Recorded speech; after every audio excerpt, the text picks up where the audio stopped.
When I first arrived, it just simply didn't look promising for the sort of light that I was hoping for. It was very overcast. In some ways, it was quite tempting just to go back for a coffee. Over the years, I've learned something about light, and that is quite simply that you can't fully predict it. You can do a lot of research, but you can't really predict it.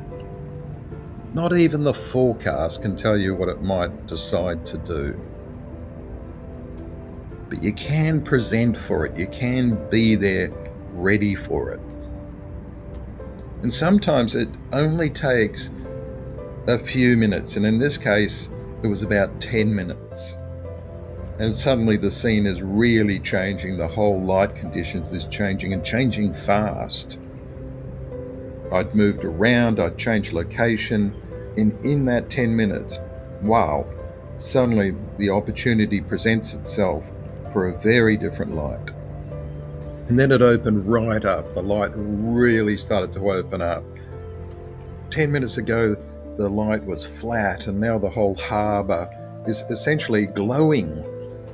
These images that I'm putting up that I captured, these are straight out of camera. They're JPEGs, not adjusted at all.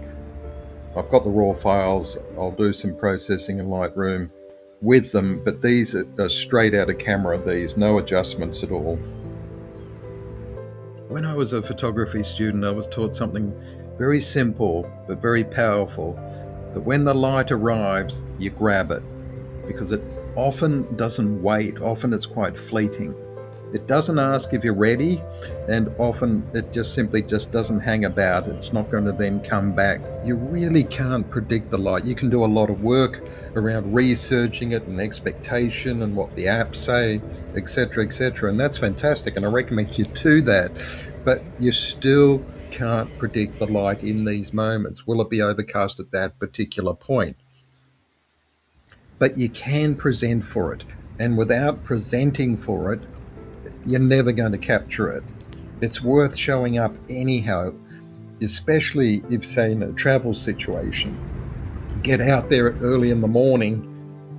If you're doubtful and you think, oh, I'll just stay in bed, or I'll just go for the coffee, I'll go for breakfast, instead of capturing that potential beautiful morning light, even if the forecast isn't looking good, because you just need it to break through for that short period of time to capture some great shots.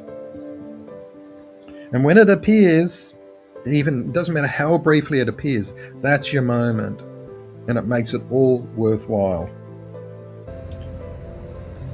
It's like this 10 minutes or 20 minutes of absolute magical light, and then it's followed by the grey again, and then just in the same way that it appeared, suddenly there it is, disappearing all over again. Another 15 minutes later, there it is, all overcast again. Often the light is fleeting, but you don't need it to be working for long to capture some great shots. But you do need to be out there to capture them.